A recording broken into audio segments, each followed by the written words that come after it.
नमस्कार दोस्तों, स्वागत है यूट्यूब चैनल गोकुल स्टडी में। और कैसे हैं आप लोग? एकदम बढ़िया होंगे, एकदम मस्त होंगे और पढ़ाई आपकी बढ़िया चल रही होगी। कल मैंने आपसे पूछा था कि आप मुझको बता दो आपको पढ़ना है क्रमचय, संचय और प्रायिकता या फिर नहीं, तो आपने कमेंट्स की है कि बिल्कुल पढ़ाया जाए। तो आज हम शुरुआत करेंगे बिल्कुल एकदम बेसिक से, किस तरीके के सवाल बनते हैं, सब चीज़ की कंप्लीट हम लोग बात करने वाले हैं। कोई भी ऐसा सवाल बनेगा नहीं जो एग्ज़ाम में पूछा जाए और आप लोग ना कर पाओ। शर्त सिर्फ एक है, आप लोग इसको कंप्लीट ही देखना, और यदि आपको लगता है ये सूटेबल है आपके लिए और तो आप लोग इसको शेयर भी कर सकते हैं। इसमें जो 12th स्टैंडर्ड का आता है तो 12th स्टैंडर्ड वाले भी इसको देख सकते हैं। बाकी जैसे मैंने कल कहा था कि जो एसएससी में ये वाला जो टॉपिक है वो मेंशन नहीं है क्रमचय और संचय का। तो इस कारण से क्या नहीं करते हैं, एसएससी की फैकल्टी इसको कम पढ़ाती हैं। तो वहाँ पर भी आप लोग, ऐसा नहीं है कि उनको जानकारी नहीं है, बहुत अच्छे से उनको जानकारी है इस चीज़ की। बट हमारे यहाँ क्या है, एसआई के एग्ज़ाम में हम लोग पढ़ेंगे, एसआई के एग्ज़ाम में पूछा जाता है और यूपीएसआई में और रेलवे में पूछा जाता है, और उसके बाद यदि हम बात करें तो बैंक में तो पूछा जाता है। यहाँ से सवाल बनते हैं, जैसे उनकी भी हम लोग बात करेंगे। एक विकर्ण निकालने का फॉर्मूला होता है, जैसे n इंटू n-3/2, ये विकर्ण निकालने का फॉर्मूला होता है। डायगोनल निकालने का फॉर्मूला है। तो डायगोनल निकालने का फॉर्मूला बना कैसे है, उन सब की हम लोग बात करेंगे अच्छे से। कंप्लीट बेसिक से पढ़ने वाले हैं। कोई भी नॉर्मल सवाल जो एग्ज़ाम में पूछा जाता है और भी स्टैंडर्ड लेवल के एग्ज़ाम में पूछे जाने वाले सवाल आप लोग उन्हें आसानी से कर सकते हैं। तो ध्यान से और बढ़िया से आप लोग इसको समझते हुए चलना। हम बात करते हैं किसके बारे में, हम बात करते हैं क्रमचय के बारे में और संचय के बारे में। तो आप लोग पहले इनके बारे में बेसिक ये समझो होते क्या हैं ये। क्रमचय की मैं बात करूं, क्रमचय क्या होता है? क्रमचय, और इसको बोलते हैं परम्यूटेशन, और दूसरा होता है संचय, इसको बोलते हैं कॉम्बिनेशन। और अच्छे से और ध्यान से आप लोग इसको समझना, क्योंकि हम जो सवाल करेंगे क्रमचय के सवाल अलग करेंगे और संचय के सवाल अलग करेंगे।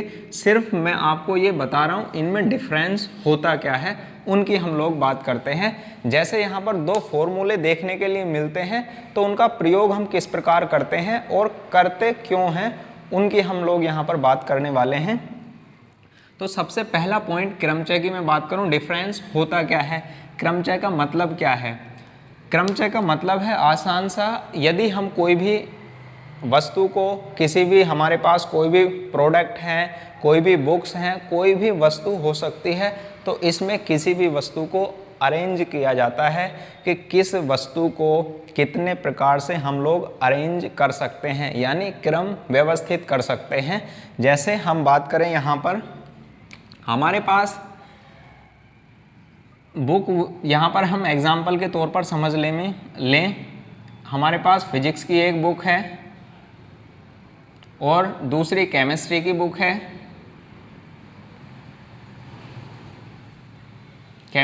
बुक है, और तीसरी हमारे पास मैथ की बुक है। क्योंकि हम लोग पीसीएम से पढ़े हुए हैं तो वहाँ पर हम लोग इन तीनों बुक को ले सकते हैं। तो अब आपसे पूछ लिया जाए कि इनको आप कितने प्रकार से अरेंज कर सकते हो। अरेंज करने का मतलब क्या होता है, जैसे हम बात करें अरेंज करने की बात का मतलब होता है कि उनको क्रम व्यवस्थित कर कितने प्रकार से हम लोग कर सकते हैं, क्रम इनका व्यवस्थित कितने प्रकार से कर सकते हैं। तो यहाँ हम लोग कितने प्रकार से क्रम व्यवस्थित कर सकते हैं। पहली कंडीशन में एक बार हम फिजिक्स की बुक रखेंगे पहले, और उसके बाद केमिस्ट्री की बुक रखेंगे, और उसके बाद हम लोग मैथ की बुक रखेंगे। पहला एक इस प्रकार से कर सकते हैं, और क्या हम लोग इस प्रकार से भी कर सकते हैं क्या, पहले फिजिक्स की बुक रखेंगे और फिर उसके बाद दूसरे नंबर पर मैथ की बुक रखेंगे और तीसरे नंबर पर हम केमिस्ट्री की बुक रखेंगे।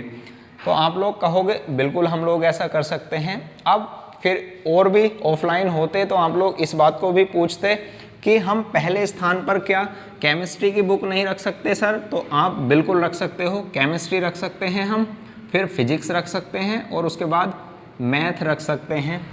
फिर एक और स्टूडेंट पूछते तो वहाँ पर क्या बताते कि क्या सर हम ऐसा नहीं कर सकते, पहले हम लोग केमिस्ट्री की बुक रखें और उसके बाद मैथ की बुक रखें और उसके बाद हम लोग फिजिक्स की बुक रखें। मैं कहूँगा बिल्कुल ऐसा कर सकते हैं। फिर एक स्टूडेंट भी ये भी तो बोल सकता है क्या हम पहले स्थान पर मैथ की बुक नहीं रख सकते। मैं कहूँगा बिल्कुल आप लोग रख सकते हो, मैथ की रख सकते हो, फिर फिजिक्स की आप लोग रख सकते हो और उसके बाद केमिस्ट्री की आप लोग रख सकते हो। फिर एक और स्टूडेंट बोलता है तो उसमें हम लोग क्या कर सकते हैं, मैथ भी रख सकते हैं, उसके बाद केमिस्ट्री रख सकते हैं और उसके बाद फिजिक्स हम लोग रख सकते हैं। अब और कोई ऐसा इससे अलग कोई तरीका है जिसको हम इनसे अलग क्रम व्यवस्थित कर सकते हैं। ये हमारे पास कितने तरीके होते हैं, या तो हम पहले स्थान पर फिजिक्स रख लें, दूसरे स्थान पर केमिस्ट्री और तीसरे स्थान पर मैथ रख लें, एक तरीका। दूसरी कंडीशन, पहले स्थान पर फिजिक्स, दूसरे पर मैथ और तीसरे पर केमिस्ट्री। थर्ड कंडीशन, पहले स्थान पर केमिस्ट्री और सेकंड पर फिजिक्स और थर्ड पर मैथ। यानी इस प्रकार से हम लोग क्या कर सकते हैं, इनका क्रम व्यवस्थित कर सकते हैं। एक हम सीधे तौर पर बात करें तो किसी भी व्यक्ति को, जैसे हमारे पास 5 व्यक्ति होते हैं तो हम उनको पहले छोटे वाले व्यक्ति को आगे लगा सकते हैं, फिर अगले 4 को आपस में अदल बदल सकते हैं, उनके स्थान परिवर्तित कर सकते हैं। तो हमारे पास ये 3 फिजिक्स, केमिस्ट्री और मैथ की 3 बुक हैं, तो हम इनको कितने प्रकार से अरेंज कर सकते हैं, उसका मतलब क्या होता है, उसको हम बोलते हैं क्रमचय। आप लोग बताओ क्या कोई इनसे अलग तरीका है जो ये मैंने आपके सामने लिखे हैं कि इन 6 प्रकारों से अलग कोई प्रकार है क्या अरेंज करने का? तो आप कहोगे बिल्कुल कोई नहीं है, यहाँ पर हमने सबको कर लिया है। तो यहाँ पर क्या होगा, कितने प्रकार हैं 3 वस्तुओं को अरेंज करने के? तो आप कहोगे 6 प्रकार होते हैं। अब मैं कहूँ आपसे, हमारे पास फिजिक्स है, अगली केमिस्ट्री है, मैथ है और इसके साथ हिंदी और जोड़ दी जाए, तो आप लोग कहोगे हम इसको किस प्रकार कर सकते हैं? तो मैं कहूँगा जैसे आप लोग इसको करना चाहो ऐसे ही करोगे। पहले स्थान पर फिजिक्स, दूसरे पर केमिस्ट्री, तीसरे पर मैथ और फिर हिंदी। फिर उसके बाद केमिस्ट्री के बाद यहाँ पर मैथ रख सकते हो, यहाँ केमिस्ट्री और फिर उसके बाद हिंदी। फिर फिजिक्स रख सकते हो, फिर उसके बाद यहाँ पर आप लोग हिंदी रख सकते हैं और उसके बाद मैथ रख सकते हैं, उसके बाद केमिस्ट्री रख सकते हैं, फिर उसके बाद फिजिक्स रख सकते हैं और फिर ये तीनों हमारी कंडीशन आ गई हैं। और उसके बाद मैं आपसे कहूँगा फिर क्या आप लोग रख सकते हैं, मैथ के बाद फिजिक्स रख सकते हैं और केमिस्ट्री रख सकते हैं और मैथ के पहले हम हिंदी रख सकते हैं और फिर उसके बाद मैथ रख सकते हैं। फिजिक्स रख सकते हैं, केमिस्ट्री, हिंदी और मैथ रख सकते हैं, ये वाली कंडीशन हो गई। उसके बाद यहाँ मैथ हम लोग रख सकते हैं, फिर पहले स्थान पर जहाँ हमने केमिस्ट्री रखी है वहाँ हम लोग हिंदी रख सकते हैं। तो आप लोग कहोगे जैसे ये वाली कंडीशन बनी हुई हैं और की हम बात करें तो फिजिक्स रख सकते हैं, फिर हिंदी हम लोग रख सकते हैं, जहाँ मैथ रखा है हमने वहाँ पर केमिस्ट्री और यहाँ पर फिर मैथ हम लोग रख सकते हैं। तो आप लोग कहोगे ये तरीके हैं सिर्फ पहले स्थान पर यदि हमने फिजिक्स रखी है तो, ऐसे ही अगले फिर अगले, यानी कितने प्रकार से हम उनको अरेंज कर सकते हैं, कितने प्रकार से इसको हम लोग अरेंज कर सकते हैं, उसकी बात कहाँ पर की जाती है। और ये तो आप लोग यहाँ पर लिख कर निकाल लोगे, बिल्कुल आसान है। क्या हम और इसकी बात करें, हमारे पास जैसे हमने यहाँ पर लिखा फिजिक्स लिख ली हमने, केमिस्ट्री, मैथ, हिंदी और इसके साथ इंग्लिश और जोड़ दी जाए, तो आप लोगों के लिए ये अरेंज करना कोई महाभारत का काम तो हो ही नहीं जाएगा, बिल्कुल महाभारत हो जाएगी आपके लिए कि इसको हम लोग, आपसे कहा जाए कि इसको अरेंज करिए, तो आप लोग इसको अरेंज नहीं कर सकते। क्या आप लोग लिखोगे? बिल्कुल कर तो आप लोग सकते हो, पर इसमें इतना सारा टाइम वेस्ट हो जाएगा कि 5, 7, 10 मिनट तक तो आप लोग इनको लिखोगे एक एक तौर पर, उसके बाद काउंट करोगे कितनी बार हुआ ये, ऐसे ही अगली कंडीशन काउंट करोगे, ऐसे ही अगली कंडीशन काउंट करोगे। तो एग्ज़ाम में तो मुझे लगता है 2 या 3 सवाल ये आने वाले हैं और उनको यही टाइम निकल जाएगा इनको करने के लिए। तो इसी के लिए हमने क्या सब्जेक्ट चुना होता है कि किसी भी प्रॉब्लम को सॉल्व करने के लिए डिजिट से संबंधित हो या फिर अरेंज करने से संबंधित हो या कोई रुपए बांटने हो या फिर कार्य करना हो तो उसको किस प्रकार से हम व्यवस्थित कर सकते हैं, उसके लिए हमने कौन सा सब्जेक्ट चुना है, तो उसके लिए होता है मैथ। और मैथ में भी हमने किसी भी वस्तु को हम कितने प्रकार से अरेंज कर सकते हैं, उसके लिए एक हमने अपना टॉपिक चुना है और उसका नाम है क्रमचय। इसमें सीधे तौर पर आता है कि किसी भी वस्तु को, किसी भी बुक हो हमारे पास, कोई भी वस्तु हो, उसको कितने प्रकार से हम लोग अरेंज कर सकते हैं।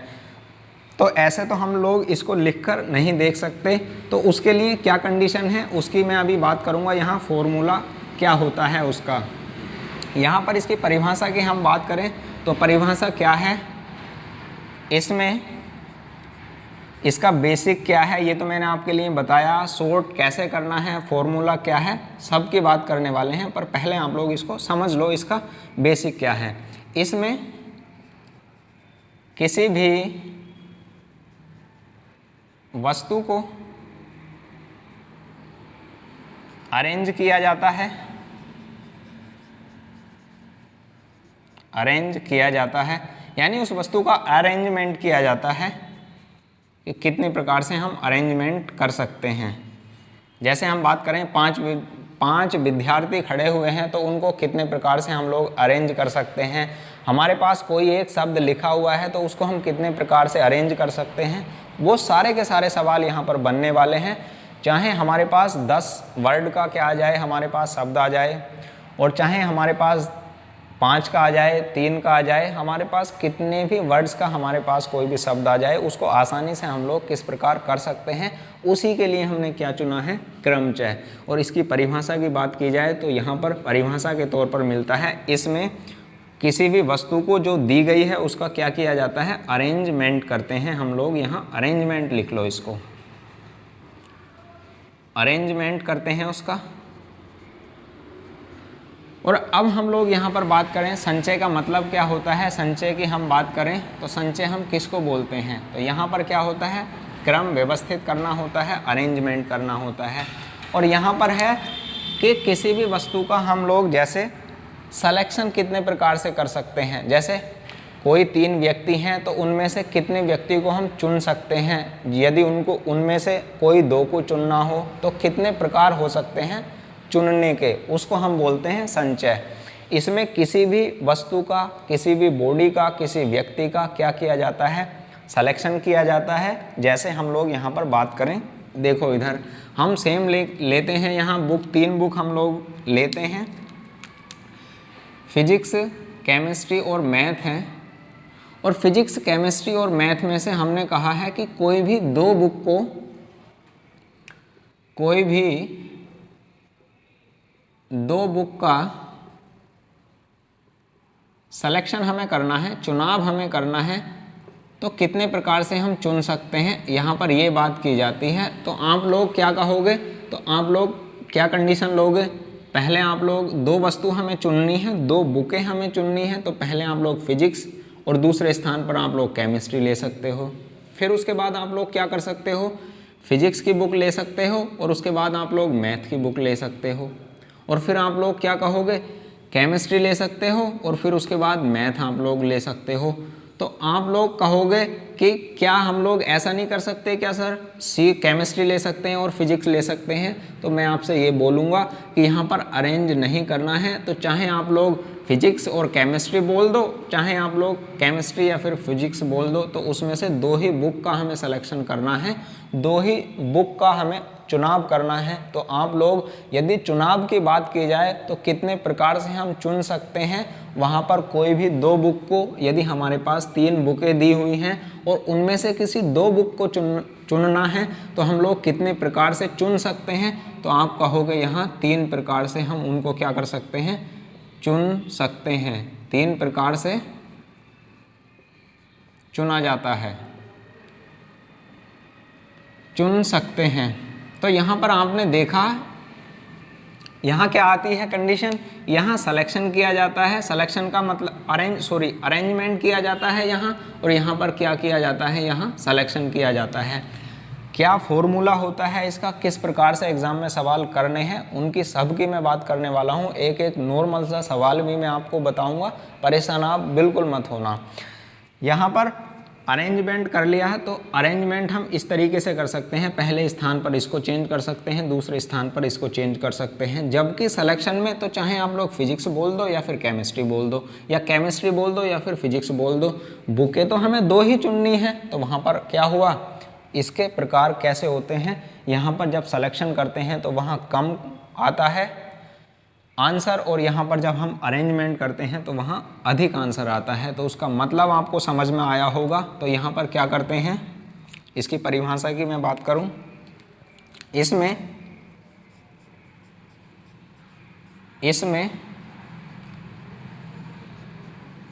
वस्तुओं का चुनाव किया जाता है। कैसे कैसे सवाल बनेंगे, सारे सवालों की भी मैं बात करूंगा। ये तो मैं आपको बेसिक समझा रहा हूँ, इतना सब कुछ करना है नहीं आपको, पर ये आया कहाँ से उसकी बात मैं करूंगा अभी कि बेसिक क्या होता है। ये 6 प्रकार आप लोग आराम से निकाल दोगे तुरंत ही, ये 3 प्रकार तुरंत ही आप लोग निकाल दोगे। पर पहले मैंने आपको बताया कि बेसिक इसका है क्या। परिभाषा लिखना चाहो तो आप लोग इसको लिख लो, स्क्रीनशॉट आप लोग ले लो, और फिर उसके बाद मैं बात करता हूँ इनके फॉर्मूलों की, और उसके बाद हम बात करते हैं पहले कि ये इनके फॉर्मूले कौन कौन से फॉर्मूले हमें प्रयोग करने होते हैं। तो वहाँ पर आप लोग पहले इसका स्क्रीनशॉट लीजिए।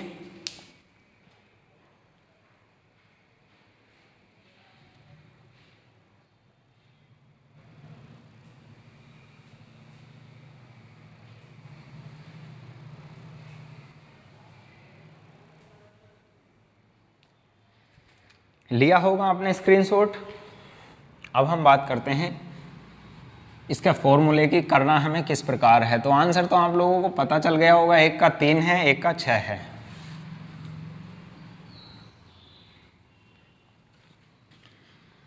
तो यहाँ पर यदि अरेंजमेंट करना हो फिजिक्स, केमिस्ट्री और मैथ का, तो वहाँ पर कितना आंसर आएगा, 6 प्रकार से हम लोग कर सकते हैं।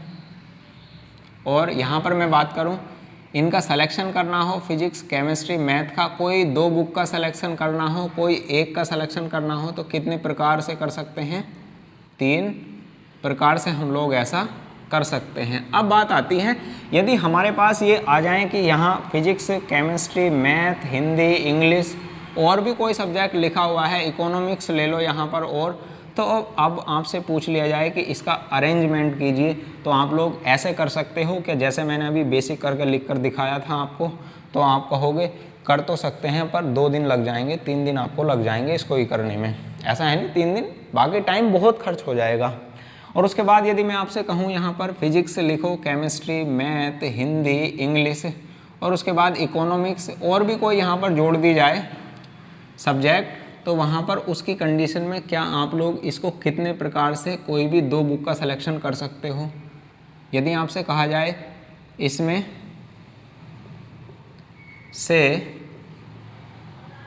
2 किताबों का या 2 बुकों का,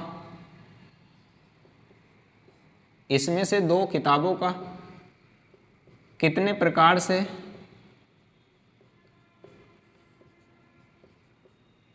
सिलेक्शन कर सकते हैं, तो आप लोग ऐसे लिखोगे कि आप पहले फिजिक्स केमिस्ट्री ले लो, फिर फिजिक्स मैथ ले लो, फिर उसके बाद फिजिक्स हिंदी ले लो, फिर उसके बाद फिजिक्स इंग्लिश ले लो, फिर इकोनॉमिक्स ले लो, फिर उसके बाद आप लोग फिर वापस से लिखोगे केमिस्ट्री और मैथ ले लो, केमिस्ट्री और हिंदी ले लो, केमिस्ट्री और ये इंग्लिश ले लो, केमिस्ट्री और अपने पास इकोनॉमिक्स ले लो, फिर उसके बाद आप लोग क्या करोगे, मैथ के साथ हिंदी ले लो। तो इस प्रकार से आप लोग इसका अरेंज करने के बजाय तो आप लोग इसको क्या करो, छोड़ ही दो तो ही बेटर है, क्योंकि इतना सारा कॉपी भर जाएंगी और आप लोग एग्ज़ाम में जब सवाल आएगा तो वहाँ A4 साइज़ का पेपर आपको मिलता है रफ के लिए, तो आप लोग इसे लिखने के लिए एक पेपर भर दोगे, तो उसके लिए आप लोग बार बार कि मंगाओगे, हाँ जी A4 साइज़ पेपर दीजिए। तो ऐसा हमें बिल्कुल नहीं करना है। करना किस प्रकार है उसको आप लोग यहाँ पर देखो, ध्यान से समझो। ये तो बेसिक था और कंप्लीट आपको समझ में आया होगा जो मैंने आपको समझाने की कोशिश की है। ध्यान से आप लोग यहाँ पर ध्यान दो। इससे पहले आपको ये ज़रूर याद होने चाहिए जिनकी हम बात करते हैं फैक्टोरियल। यहाँ फैक्टोरियल की आवश्यकता पड़ती है, ध्यान दो आप लोग। जैसे हमारे पास लिखा हुआ है 3 फैक्टोरियल लिखा हुआ है, तो इसका मान क्या होता है फैक्टोरियल का साइन दो प्रकार से होता है, एक तो ये फैक्टोरियल इस प्रकार लगाते हैं और एक फैक्टोरियल हम इस प्रकार से लगाते हैं। यदि बात की जाए बुकों में तो इस प्रकार से मिलता है देखने के लिए, और नोट्स की बात की जाए तो वहाँ नोट्स में इस प्रकार से देखने के लिए मिलता है, फैकल्टी के जो नोट्स होते हैं। बाकी आप लोग अपने समझने के लिए कोई से भी साइन का प्रयोग आसानी से कर सकते हैं।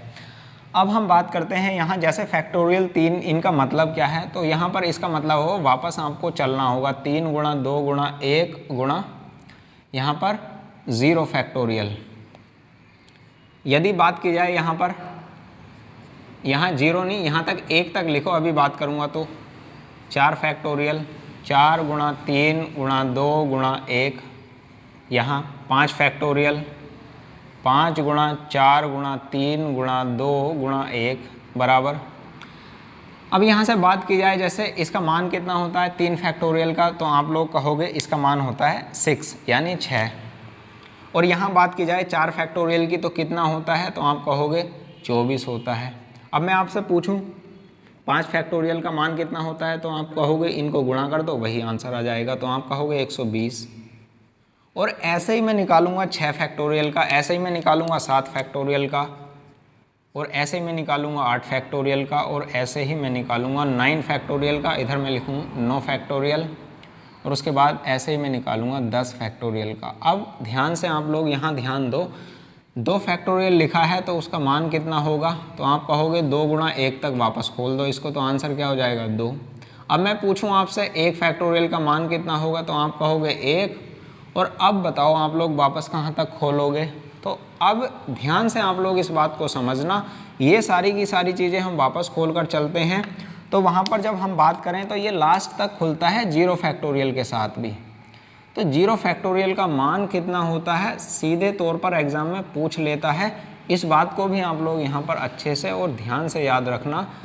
ये खुलते तो सारे लास्ट तक 0 फैक्टोरियल तक हैं, पर 0 फैक्टोरियल का मान यदि हम लोग 1 मानेंगे तो ही क्या हमारे पास ये वैल्यू आएंगी जो आपके सामने लिखी हुई हैं। तो वहाँ 0 फैक्टोरियल का मान हम कितना मानकर चलते हैं, 1 मानकर हम लोग चलते हैं। इसी कारण से 3 को हम कहाँ तक खोलते हैं, 1 तक, 4 को हम कहाँ तक खोलते हैं, 1 तक, 5 को भी हम लोग 1 तक खोलते हैं, 6 को भी हम लोग 1 तक खोलते हैं, क्योंकि 0 फैक्टोरियल का मान कितना हो चुका है, वहाँ पर 1 हो चुका है, और 1 फैक्टोरियल का मान तो कितना होता है, 1 ही होता है। बहुत अच्छे से ध्यान से आप लोग इस बात को समझ लो, क्योंकि वहाँ सीधे तौर पर यह पूछ लेता है कि 0 फैक्टोरियल की वैल्यू क्या है, तो वहाँ आपको लगेगा 0 होता है, 1 होता है, 2 होता है, तो वहाँ आपको आंसर क्या बताना होगा, 0 फैक्टोरियल की वैल्यू कितनी होती है, 1 होती है।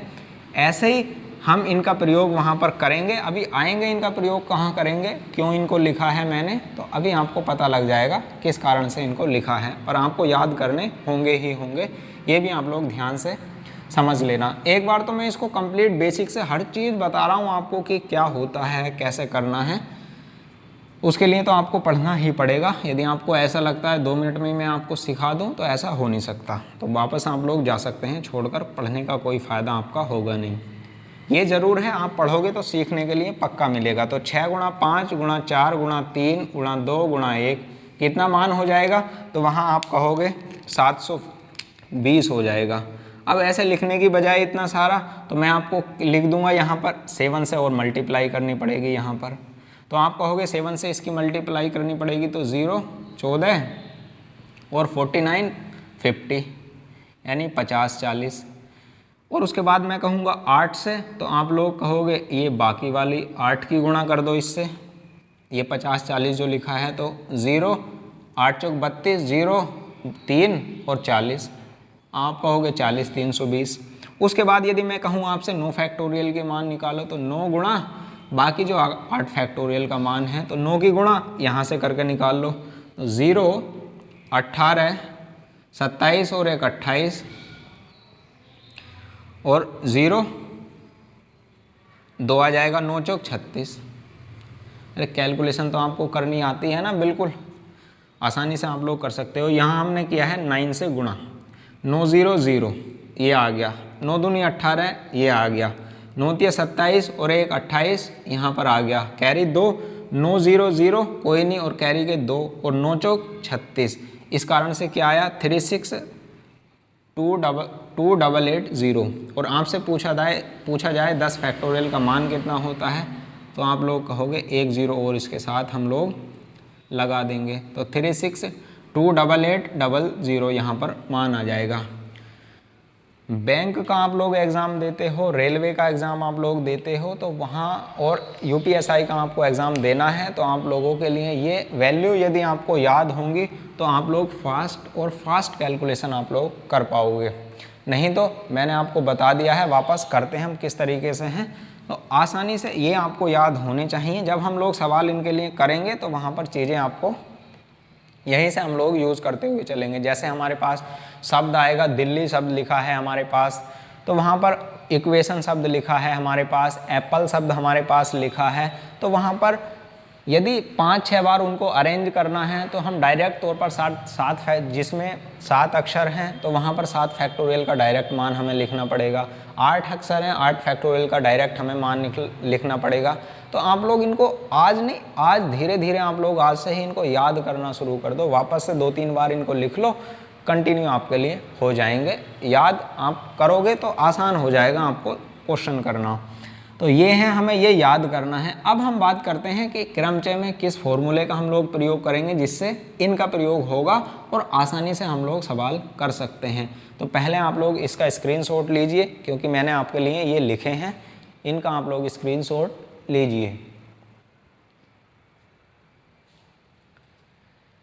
अब हम बात करते हैं क्रमचय की। स्क्रीनशॉट तो लिया होगा आपने। 0 फैक्टोरियल का ध्यान से आप लोग अच्छे से याद रखना, क्योंकि वहाँ पर हम लास्ट 0 तक खोलते नहीं हैं, क्योंकि उसका मान ही कितना होता है, एक ही मान कर हम चलते हैं।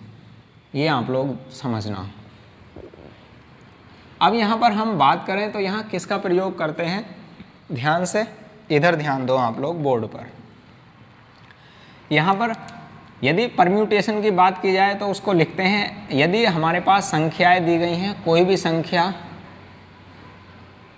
और इसको लिखते हैं NPR। जो बुकों में भी लिखा होता है ये N क्या है, R क्या है, सबकी बात करूँगा। और यहाँ लिखा होता है NCR, ये क्या है और ये क्या है, सबकी बात करूँगा मैं। ध्यान से आप ध्यान दो। इसका मतलब क्या होता है, इसका मतलब होता है N फैक्टोरियल बटे N माइनस R फैक्टोरियल, या फिर इसको आप लोग इस तरीके से लिख सकते हैं N और N माइनस R फैक्टोरियल।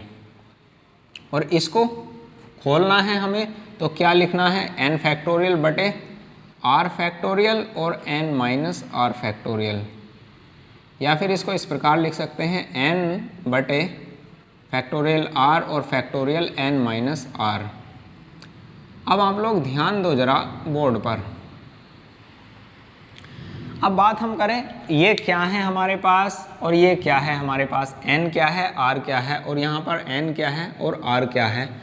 अब आपसे पूछता है कि हमारे पास क्या है, 3 पुस्तकें हैं और उन पुस्तकों का नाम उसने दे दिया है और तीनों को अरेंज करना है। ध्यान से आप लोग सवाल सुनना, यहाँ इसका प्रयोग हम कैसे करेंगे, जो एग्ज़ाम में हमें प्रयोग करना है सवाल के लिए फॉर्मूला। तो आपसे कहेगा यहाँ पर हमारे पास 3 पुस्तकें हैं,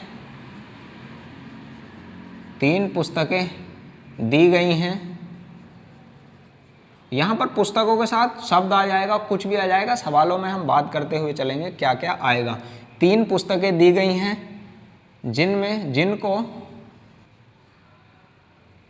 दी गई हैं, इनको कितने प्रकार से अरेंज किया जा सकता है, अरेंज किया जा सकता है।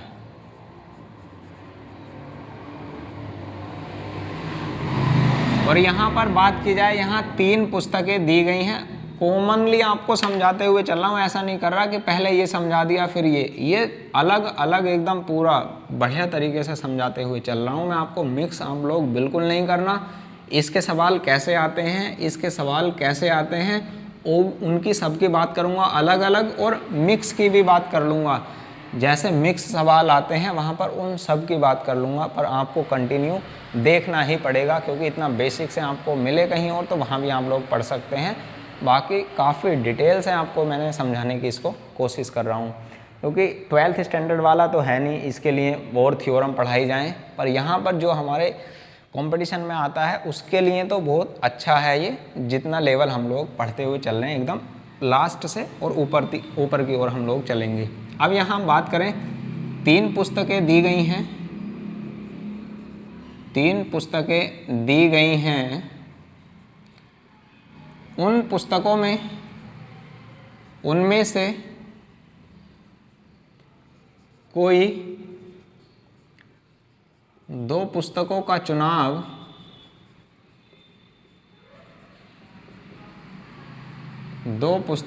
चुनाव कितने प्रकार से कर सकते हैं, कितने प्रकार से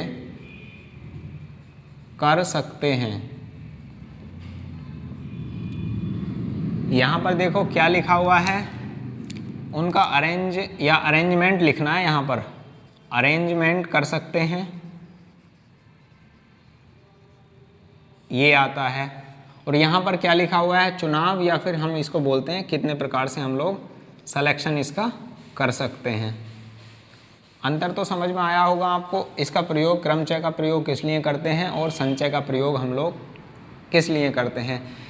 3 पुस्तकें थी हमारे पास, फिजिक्स मान लो, केमिस्ट्री मान लो, कोई जो तुम्हारा दिल करा वो बुक मान लो। यहाँ पर ABC लिख लो, कुछ भी आप लोग लो, PQR यहाँ लिख लो, जैसा आपको आसान लगे वैसे आप लोग लिख सकते हैं। फिजिक्स, केमिस्ट्री और मैथ हमारे पास ये बुक हैं। यहाँ पर बात की जा रही है, इनको अरेंज करना है और यहाँ पर कोई भी 2 का चुनाव करना है। अब आप लोग यहाँ पर जो n लिखा हुआ है वो क्या लिखा हुआ है, n लिखा हुआ है जितनी वस्तुएं दी गई हैं, n बराबर जितनी वस्तु दी गई हैं। और यहाँ पर ये सारी की सारी चीज़ें मैं लिख क्यों रहा हूँ, क्योंकि आप लोग कहोगे ये तो हमें पता ही है n वस्तुएं ये दी हुई हैं, इनका हम लोग आसानी से लिख लेंगे, आप क्यों बता रहे हो इनको। इसलिए मैं बता रहा हूँ यहाँ पर जो n वस्तु हैं, यहाँ पर और शब्द आ सकते हैं कुछ और, जैसे हमारे पास ये लिखा हुआ है सिलेक्शन ही शब्द आ जाए, सिलेक्शन शब्द आ जाए तो हम इसको कितने प्रकार से अरेंज कर सकते हैं। तो वहाँ पर जो अरेंज करने का n का मतलब होगा तो यहाँ पर उनकी संख्या होगी, जो ये हमारे पास वर्ड लिखे हुए हैं, ये वर्ड, इनकी संख्या हो जाएगी, इनकी संख्या। तो वहाँ पर यहाँ इसलिए मैं लिख रहा हूँ कि जितनी हमारी वस्तुएं दी गई हैं, तो वस्तुओं का मतलब क्या है, यहाँ 3 पुस्तकें दी गई हैं, और भी कुछ देता है यहाँ पर, तो n का मतलब होता है ये दिए कितने गए हैं हमारे पास, जो भी मटेरियल है, जो भी हमारे पास सोर्स है, कितने प्रोडक्ट दिए गए हैं, तो n जितनी वस्तु दी गई हैं। और फिर उसके बाद r क्या है, r है जितनी का हमें प्रयोग करना है, जितनी हमें वस्तु दी गई हैं और उनमें से जिनका हमें प्रयोग करना है अरेंजमेंट में, या फिर हमें अभी हम सिलेक्शन की बात करेंगे तो वहाँ r हो जाएगा सिलेक्शन। तो यहाँ r क्या है, दी गई वस्तुओं में से जो प्रयोग में लेनी है, जो प्रयोग में लेनी है। तो वहाँ पर आप लोग जैसे हम बात करें तो यहाँ हमने कही है कि फिजिक्स केमिस्ट्री को तीनों को ही प्रयोग में लेना है। तो अब हम बात करते हैं NPR फॉर्मूले से। अब ये फिजिक्स केमिस्ट्री और मैथ नहीं लिखना आपको, ये प्रोडक्ट कितने हैं, ये 3 हैं। तो हम यहाँ क्या लिखेंगे, 3 फैक्टोरियल और P3 और यहाँ बात करें हम इसको सोल्व करने की, तो मैंने आपको लिए ये फॉर्मूला भी साफ नहीं किया है ताकि हम क्या इसका प्रयोग करेंगे। तो 3 फैक्टोरियल, n की जगह 3 रखना है और 3 - 3, तो वहाँ पर आप लोग ये ज़रा ध्यान से आप लोग समझना, 0 फैक्टोरियल का मान 0 नहीं होता है, 0 नहीं होता है, 0 नहीं होता है। ये बात मैं आपको पहले भी बता चुका हूँ। वहाँ हम इसका 1 प्रयोग करते हैं, इसका मान। तो यहाँ क्या आ जाएगा, वापस से हमें खोलना है इनको, 3 × 2 × 1/0 फैक्टोरियल। चीज़ें अब आनी शुरू हो जाएंगी जो मैंने आपको पीछे लिखवाई हैं। 3 दूनी 6, कितने प्रकार से हम लोग इनका अरेंजमेंट कर सकते हैं, कितने प्रकार से हम लोग अरेंज कर सकते हैं इनको, तो आपका आंसर होगा हम लोग 6 प्रकार से अरेंजमेंट इनका कर सकते हैं। कितने प्रकार से अरेंजमेंट कर सकते हैं, 6 प्रकार से अरेंजमेंट कर सकते हैं। और जो सबसे पहले मैंने आपको ये फिजिक्स केमिस्ट्री मैथ ये अरेंजमेंट करना आपको बताया था, जैसे फिजिक्स केमिस्ट्री मैथ ले लो, अभी मैंने आपको समझा दिया, वापस समझाने की ज़रूरत नहीं है। फिजिक्स मैथ केमिस्ट्री ले लो, फिर भी बता दे रहा हूँ एक बार, यदि आपको लगता हो नहीं आया था पहले समझ में। केमिस्ट्री ले लो, मैथ ले लो, फिजिक्स ले लो, केमिस्ट्री फिजिक्स मैथ ले लो, मैथ फिजिक्स केमिस्ट्री ले लो, मैथ केमिस्ट्री और फिजिक्स ले लो। क्या इन 6 प्रकारों से कोई भी अलग प्रकार हो सकता है क्या इनको अरेंजमेंट करने का इनका? तो कितने प्रकार से अरेंज कर सकते हैं हम लोग? 6 प्रकार से अरेंज कर सकते हैं। बहुत आसानी से समझ में आ गया। कैसे कैसे सवाल बनते हैं सब की बात करेंगे, चिंता आप लोग बिल्कुल मत करो। शर्त कंप्लीट आप लोग वीडियो देखो, ये शर्त आपके लिए है। इधर आ जाएंगे आप लोग। अब आपसे कहा जाए कि कोई 2 का हमें क्या करना है, सिलेक्शन करना है, चुनाव करना है। तो n बराबर क्या है, दी हुई प्रोडक्ट है, दी हुई क्या है, वस्तुएं, जितनी हमारी वस्तुएं दी गई हैं। ये वापस से वही चीज़ है जो मैंने यहाँ पर लिख दिया है, तो इनको भी आप लोग साइड में लिख लेना। वापस मैं आप लोगों के लिए लिख नहीं रहा हूँ ताकि वीडियो लंबी ना हो। अब NCR का हम लोग प्रयोग करेंगे, तो यहाँ पर टोटल प्रोडक्ट कितने हैं, 3 हैं, और यहाँ C है, और R का मतलब है जितनी का हमें प्रयोग करना है, जिन वस्तुओं का हमें क्या करना है, प्रयोग करना है। तो कितनी का प्रयोग हमें लोगों को करना है, तो यहाँ पर लिखा हुआ है कोई भी 2 वस्तुओं को लेकर के। समझना यहाँ पर क्या लिखा हुआ है, कोई 2 पुस्तकों को लेकर के हमें करना है। तो R का मान है दी गई वस्तुओं में से जो प्रयोग में लेनी है, तो 2 को प्रयोग में लेना है, 3C2। नहीं दिखाई दे रहा हो तो ये लिखा है 3C2। अब इसको सोल्व करते हैं, ऊपर लिखे हुए के अनुसार करेंगे। 3 फैक्टोरियल बटे 2 फैक्टोरियल, और उसके बाद n माइनस r, 3 माइनस के 2, 1 फैक्टोरियल। इसको खोलेंगे ऊपर वाले को, 3 गुणा 2 गुणा 1। एक बार तो मैं आपके लिए बिल्कुल हर चीज़ लिख रहा हूँ जो भी आपको पता है, पर आप लोग इसको देखो ज़रा ध्यान से। गुणा 1, 2 से 2 कट जाएगा, और उसके बाद हमारे पास क्या बचेगा, ओनली 3। तो कितने प्रकार से हम सिलेक्शन कर सकते हैं इनका, इन 2 वस्तुओं को लेकर के? तो आपका आंसर होगा हम 3 प्रकार से इनका सिलेक्शन कर सकते हैं। कोई भी हमारे पास 3 वस्तुएं दी गई हैं, और कोई आपसे कहेगा, जैसे हमने अभी कहा था physics chemistry math Hindi English, जो भी आपके पास दिमाग में बुक आ रही हैं, 50 बुक आप लोग यहाँ रख लो, 100 बुक आप लोग रख लो, चाहे जितनी भी आप लोग बुक रख लो, और उनसे आपसे कहा जाए कि 10 का सिलेक्शन कीजिए, तो वहाँ पर आप लोग क्या करेंगे, तो वहाँ आप लोग करोगे। यदि आपसे पूछा जाए कि 50 में से 10 का सिलेक्शन करना है, तो 50C10 ये आपको सोल्व करना है।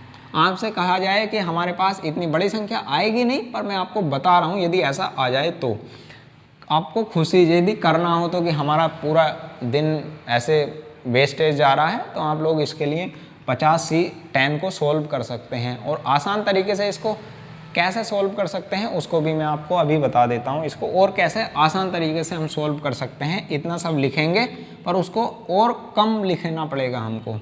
अब आपसे कहा जाए 50 में से 10 का क्या करना है, हमें अरेंजमेंट करना है 10 वस्तुओं को लेकर, तो 50P10 आप लोग ऐसे कर सकते हैं।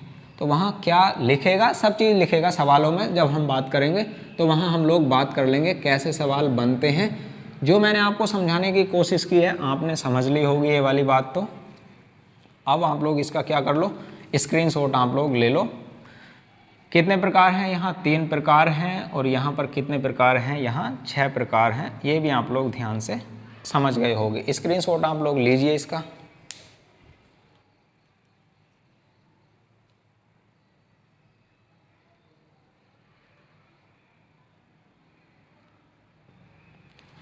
लिया होगा स्क्रीनशॉट।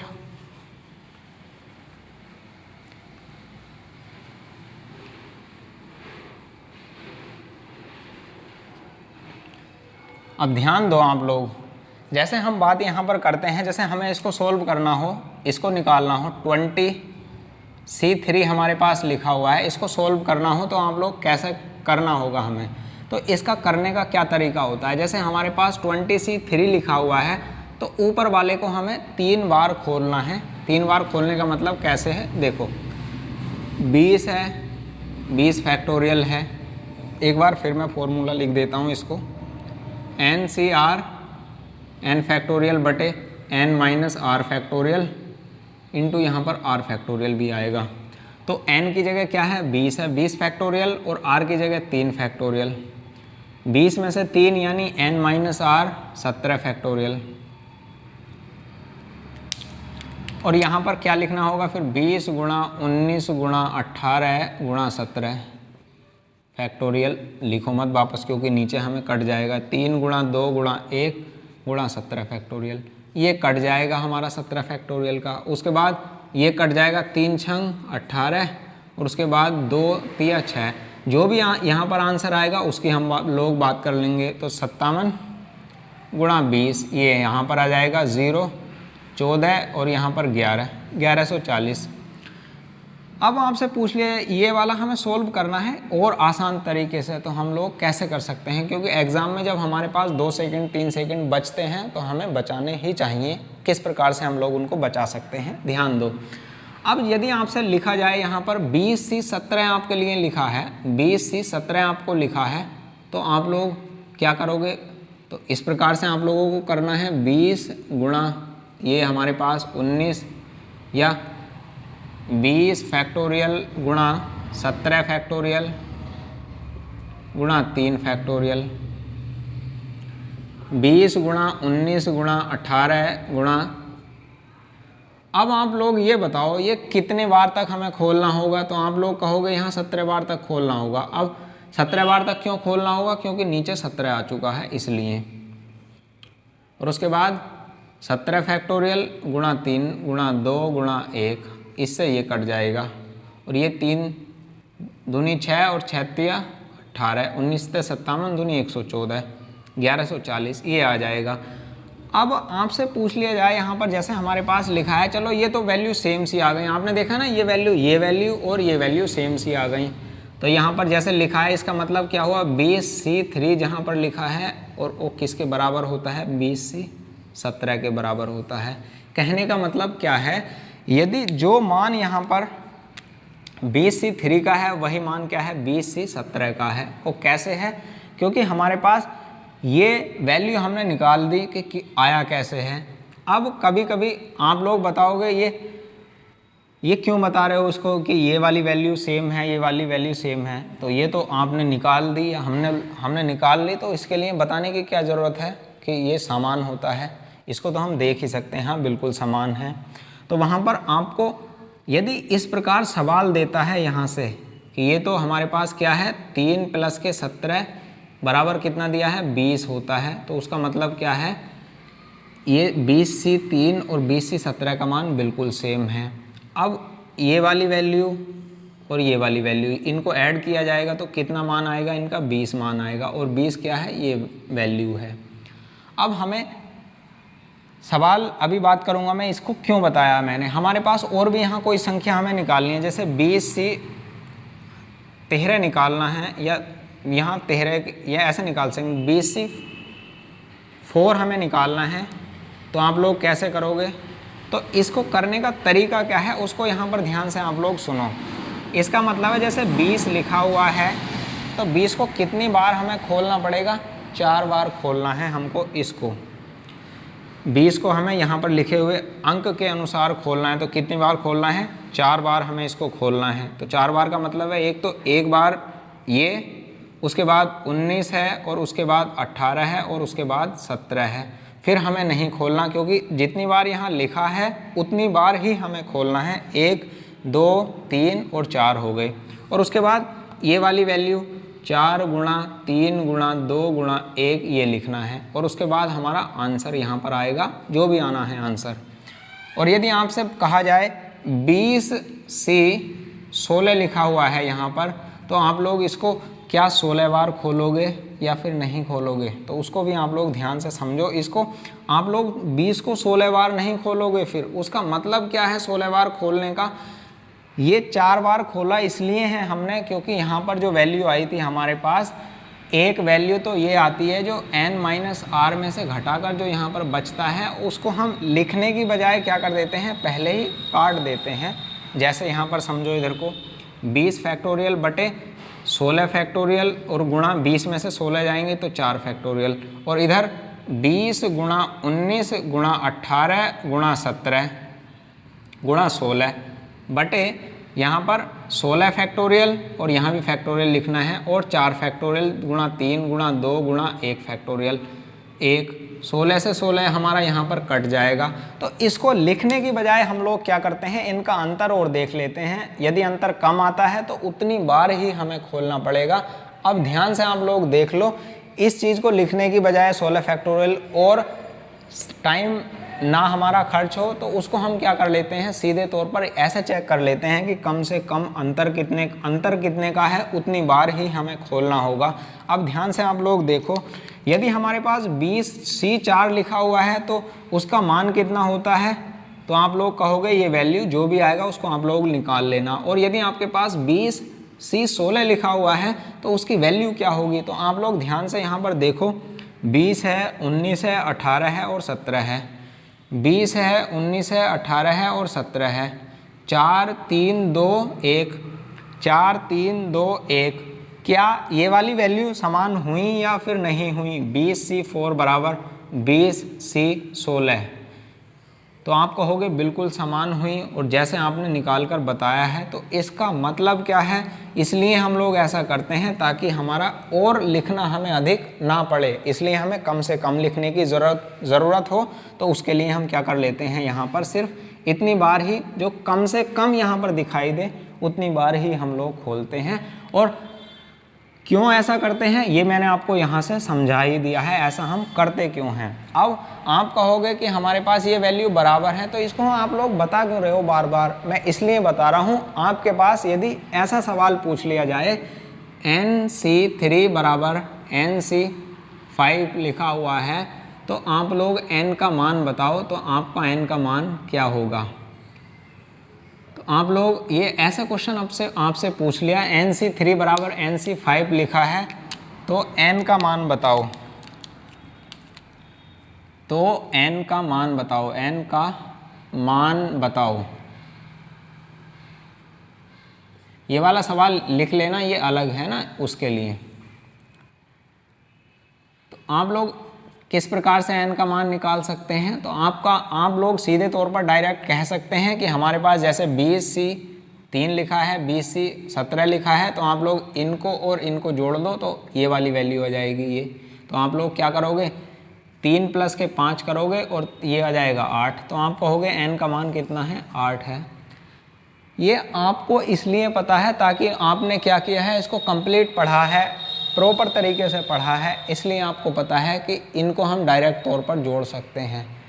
जिसको ये बिल्कुल नहीं पता तो इसको आप लोगों के लिए 2 दिन 3 दिन 4 दिन लग जाएंगे, उसको फिर भी ये पता नहीं लगेगा कि ये 8 वैल्यू आई कहाँ से, कैसे आई 8 वैल्यू है। फॉर्मूले के साथ हम इसको, आप बोलो कि इसको निकाल कर आप लोग दिखाओ, तो इसको मैं निकाल कर भी दिखा दूंगा आपको, नेक्स्ट वीडियो में दिखाऊंगा इसको निकाल कर कि ये वैल्यू 8 आई क्यों। ये वाली वैल्यू हमारे पास जुड़कर तो आई, ये वैल्यू समान हो जाती हैं, ये मैंने आपको करके दिखा दिया। पर ये NC3 NC5 NC, ये C है यहाँ पर,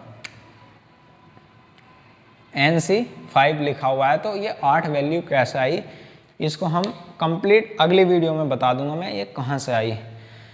कमेंट बॉक्स में आप लोग लिखना कि वीडियो आपको कैसा लगा, एकदम बढ़िया था या फिर आपको वैसे ही लगा कि टाइम वेस्ट कर दिया है, तो उसके बारे में कंप्लीट आपको लिखना कि कैसा है वीडियो और कैसे सवाल बनते हैं, किस तरीके से एग्ज़ाम में पूछे जाते हैं, सब सवालों की हम लोग बात करेंगे। बिल्कुल आप लोग परेशान मत होना, मिलते हैं फिर नेक्स्ट वीडियो में। Thank you, all the best. पढ़ते रहिए, मस्त रहिए, ज़बरदस्त रहिए। इसका स्क्रीनशॉट आप लोग ले लो आप लोग इसका स्क्रीनशॉट।